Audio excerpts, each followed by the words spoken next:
Welcome to Trinity Christian School Virtual Open House for 2021. My name is Christina Thomas and I'm one of the two preschool teachers here at Trinity Christian School. And this is Carol Aiea, who is our preschool learning director. Thank you so much for joining us today.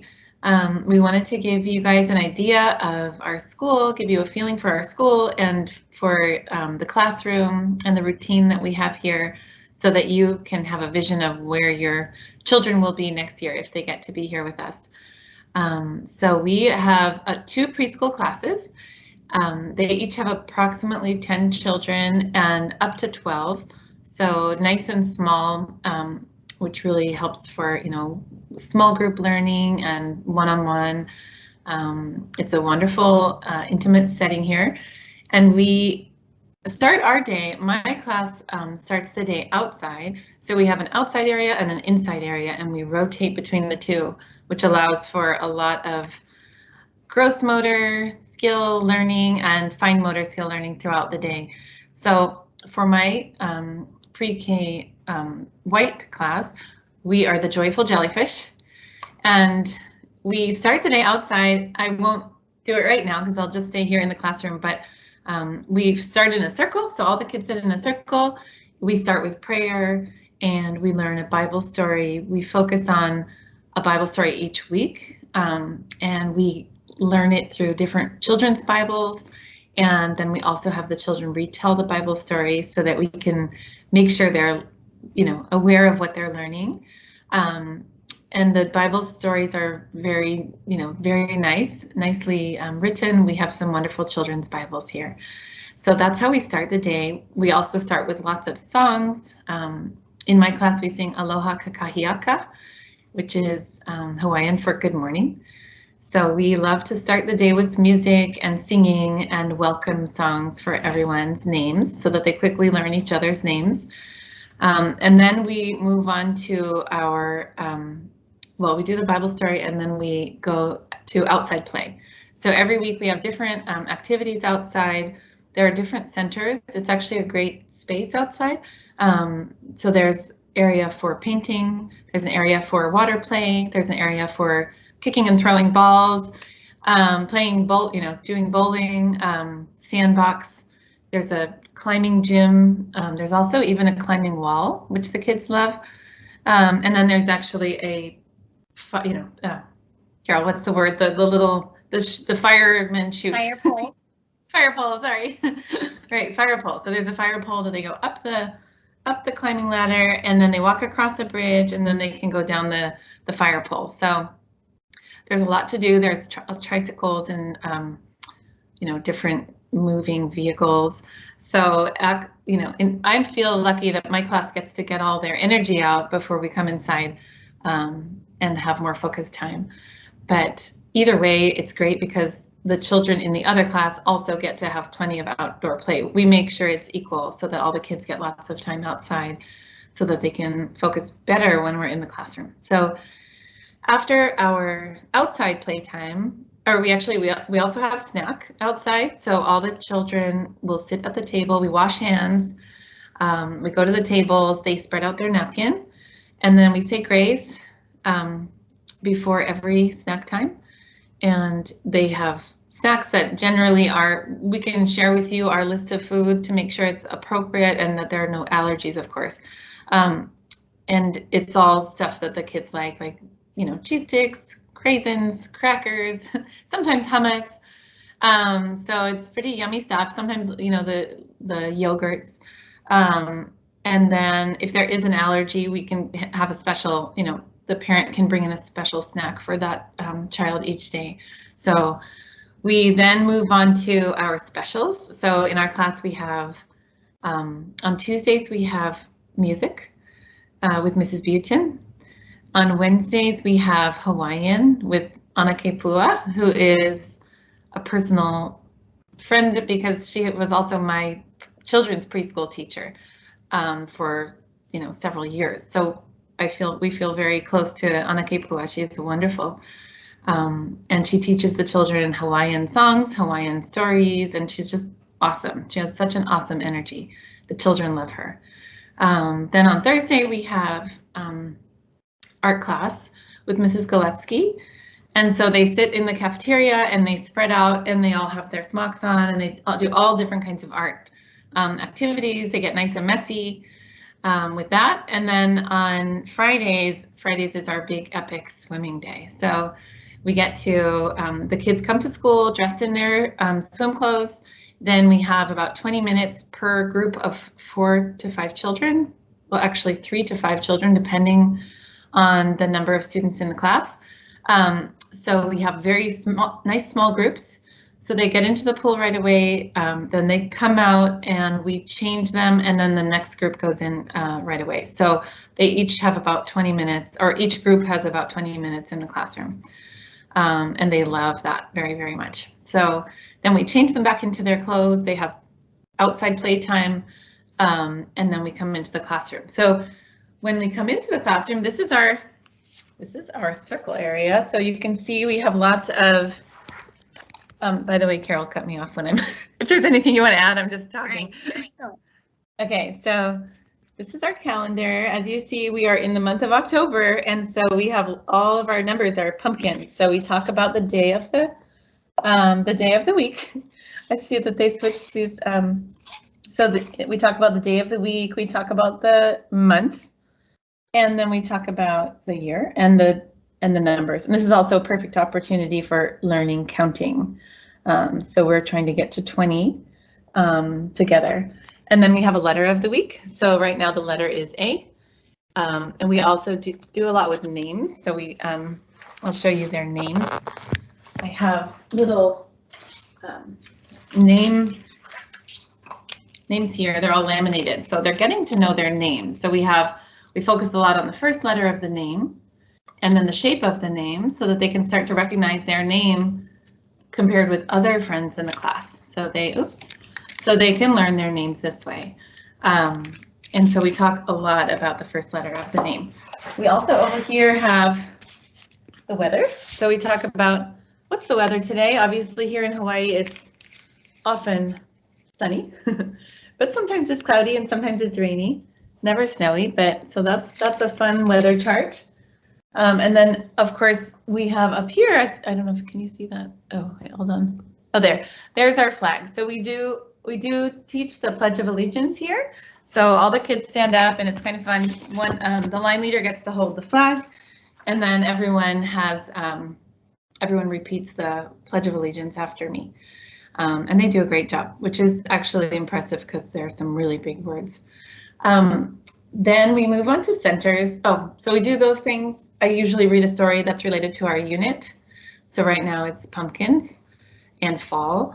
So we'll read a story related to our unit, and then we move on to do an activity. We usually work on creating something about once per week.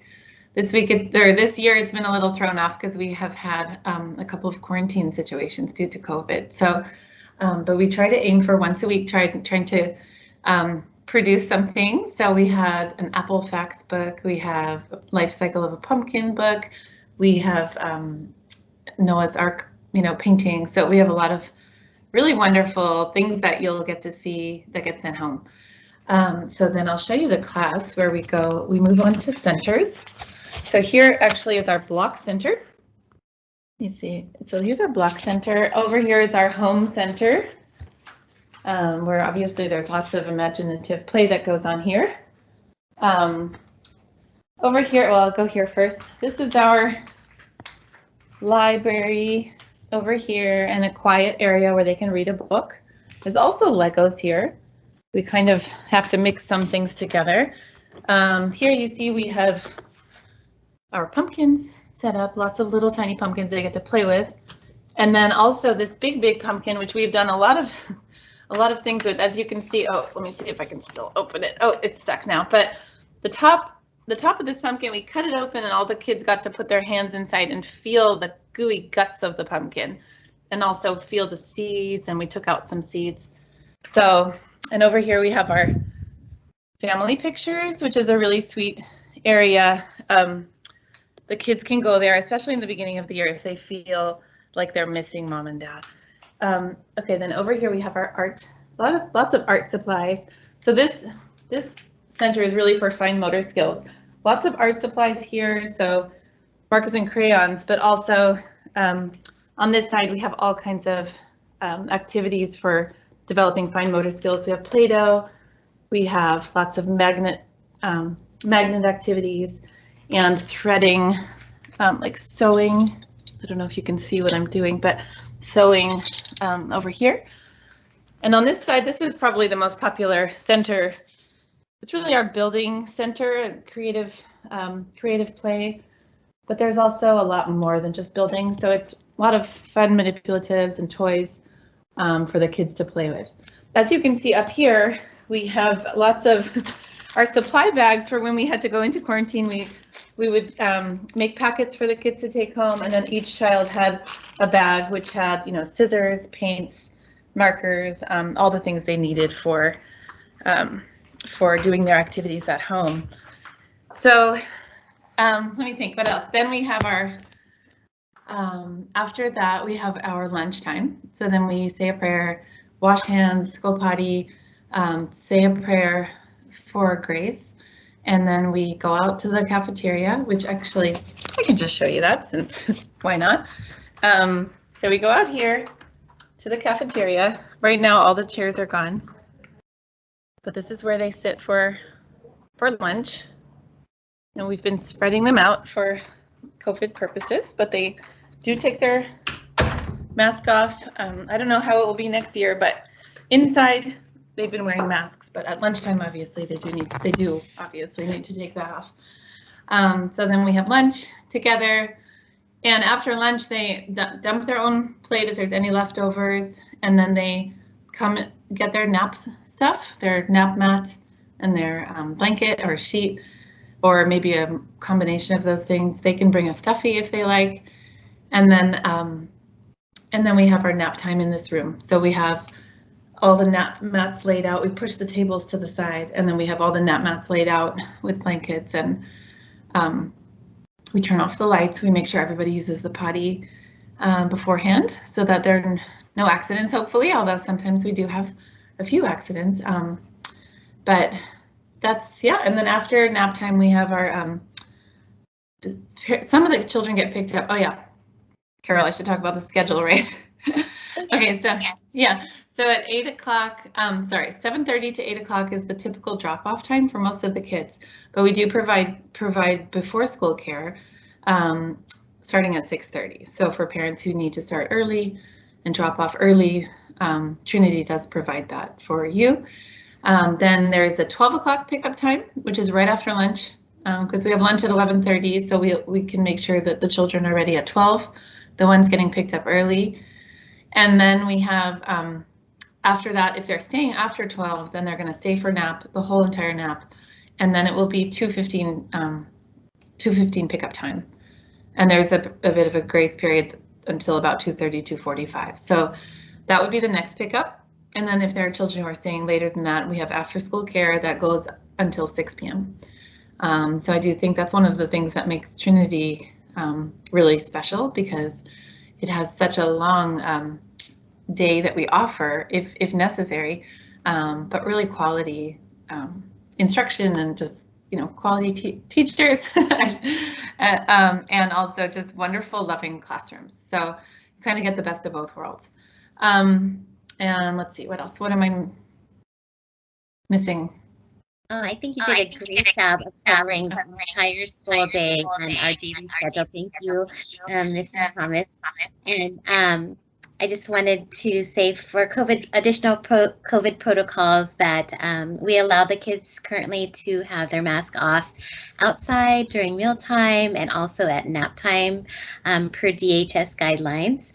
And we do open the doors at nap time and allow fresh air to come in, but we know the kids sleep well with the AC on. So during the day, we allow the AC to be on, but allow airflow in the room with their mask off, with the fans on, and the doors open.